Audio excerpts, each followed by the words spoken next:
শেখ হাসিনাকে ফেরত পাঠান এমন কথা জানিয়ে ভারতকে কূটনৈতিক নোট পাঠিয়েছে বাংলাদেশ।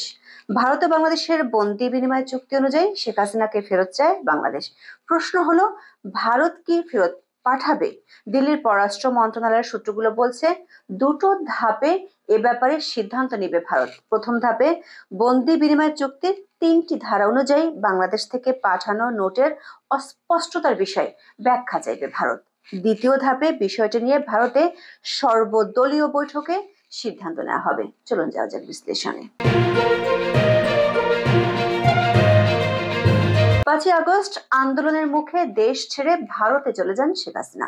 বৈষম্য বিরোধী ছাত্র আন্দোলন এবং বিভিন্ন রাজনৈতিক দলের পক্ষ থেকে দাবি তোলা হয়, শেখ হাসিনাকে ভারত থেকে এনে তার বিচার করতে হবে।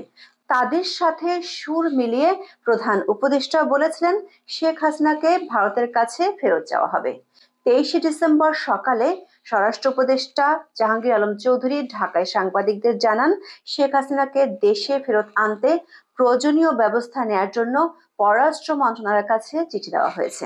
দুপুরে পররাষ্ট্র উপদেষ্টা মোহাম্মদ তৌহিদ হোসেন বলেছেন, ভারতকে আমরা জানিয়েছি ক্লিয়ারলি, আমরা শেখ হাসিনাকে যে ফেরত চাচ্ছি বিচার ব্যবস্থার জন্য সেটা জানিয়েছি।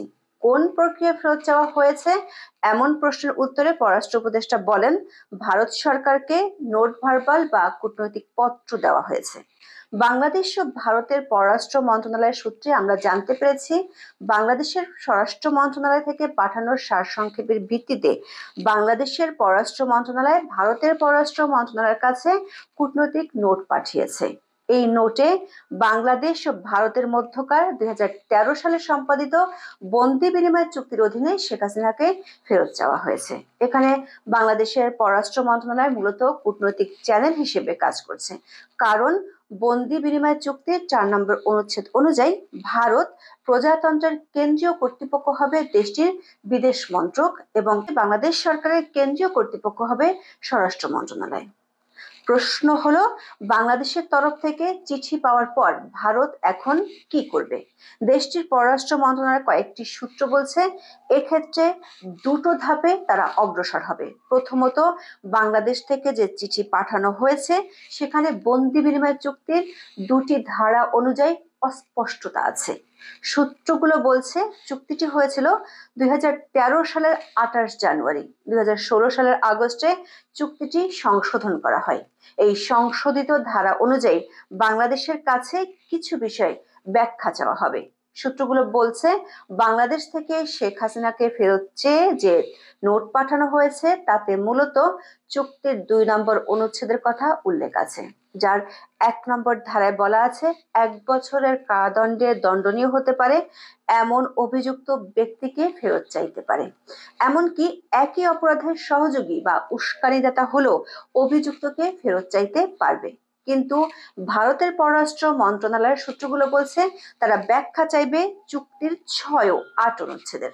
চুক্তির 6 অনুচ্ছেদের 1 নম্বর ধারায় বলা আছে, যে অপরাধের জন্য এটি অনুরোধ করা হয়েছে তা যদি রাজনৈতিক চরিত্রের অপরাধ হয় তবে প্রত্যাখ্যান করা যেতে পারে। অর্থাৎ শেখ হাসিনার অপরাধগুলো রাজনৈতিক কিনা সে বিষয়ে ব্যাখ্যা চাওয়া হবে। তবে কোন কোন অপরাধকে রাজনৈতিক বলা যাবে না, চুক্তিতে তার একটি দীর্ঘ তালিকা আছে, যেমন হত্যা, নরহত্যা বা অপরাধমূলক হত্যা, আক্রমণ, অপহরণ বা জিম্মি, হত্যার প্ররোচনা এবং সন্ত্রাস সম্পর্কিত অন্য কোনো অপরাধ। গত 4 মাসে হত্যা, গুম ও হত্যা চেষ্টার অভিযোগে ঢাকায় আওয়ামী লীগের নেতাকর্মীদের বিরুদ্ধে 345টি মামলা দায়ের হয়েছে। এর মধ্যে দেশ ছেড়ে চলে যাওয়ার সাবেক প্রধানমন্ত্রী শেখ হাসিনা 237টি মামলার আসামি। এছাড়া গত 3.5 মাসে আন্তর্জাতিক অপরাধ ট্রাইব্যুনালে প্রায় 250 অভিযোগ জমা পড়েছে। ট্রাইব্যুনাল 17 অক্টোবর শেখ হাসিনা সহ 46 জনের বিরুদ্ধে গ্রেফতারি পরোয়ানা জারি করে। তাদেরকে 18 নভেম্বরের মধ্যে গ্রেফতার করে হাজির করতে নির্দেশ দেওয়া হয়। বিষয়টি বাংলাদেশের তরফ থেকে পাঠানো চিঠিতে উল্লেখ করা হয়েছে। 2015 সালে এই চুক্তির আওতায় আসামের স্বাধীনতাকামী সংগঠন উলফার শীর্ষ নেতা অনুপ চেটিয়া সহ কয়েকজনকে বাংলাদেশ থেকে ভারতে প্রত্যর্পণ করা হয়েছিল। 2018 সালে বাদল ফারাজিকে ফেরত এনেছিল বাংলাদেশ। উভয় ক্ষেত্রেই দেশ দুটি পরস্পরকে চুক্তির ৬ নম্বর ধারার ব্যাখ্যা তুলে ধরেছিল। ভারতের পররাষ্ট্র মন্ত্রণালয়ের সূত্রগুলো আরো বলছে, চুক্তির ৮ম অনুচ্ছেদের পূর্ণাঙ্গ ব্যাখ্যা চাইবে তারা। এই অনুচ্ছেদটি মূলত প্রত্যাপন প্রত্যাখ্যানের ভিত্তি। এর ১ নম্বর ধারায় বলা আছে, কোনো ব্যক্তিকে প্রত্যার্পণ করা যাবে না যদি তাকে প্রত্যার্পণ করা অন্যায্য বা নিপীড়নমূলক হবে। এখানেই মূলত শেখ হাসিনাকে ফেরত না দেওয়ার এখতিয়ার আছে ভারতের। কেননা চুক্তির এই অনুচ্ছেদে উল্লেখ করা হয়েছে, যার প্রত্যার্পণ চাওয়া হবে তাকে বিচারের আওতায় নেওয়ার উদ্দেশ্য বিশ্বাসযোগ্য মনে না হলে এই প্রত্যার্পণ নাও করা যেতে পারে। দিল্লির প্রাথমিক সিদ্ধান্ত হলো, বাংলাদেশ যেহেতু চুক্তির ২ ও ৬ নম্বর অনুচ্ছেদ অনুযায়ী চিঠি পাঠিয়েছে, ভারত এখন সেই চিঠির জবাব দিতে চায় ৮ নম্বর অনুচ্ছেদ দিয়ে। দিল্লির সূত্রগুলো বলছে, প্রথম ধাপে বাংলাদেশ থেকে ব্যাখ্যা পেলে শেখ হাসিনাকে ফেরতের ইস্যুটি নিয়ে তারা দ্বিতীয় ধাপে এগোবে। সেই ধাপটি হলো, বিষয়টি নিয়ে সিদ্ধান্ত নেওয়ার জন্য সংসদে সর্বদলীয় বৈঠক ডাকা হবে। ভারতীয় পররাষ্ট্র মন্ত্রণালয়ের একজন উচ্চ পদস্থ কর্মকর্তা আমাদের জানিয়েছেন, শেখ হাসিনা ৫ই আগস্ট ভারতে যাওয়ার পর এমন একটি বৈঠক করা হয়েছিল। সে বৈঠকে সিদ্ধান্ত হয়েছিল, শেখ হাসিনার বিষয়ে যে কোনো সিদ্ধান্ত নেয়ার আগে মোদী সরকার সর্বভারতীয় বৈঠক ডেকে সিদ্ধান্ত নেবেন।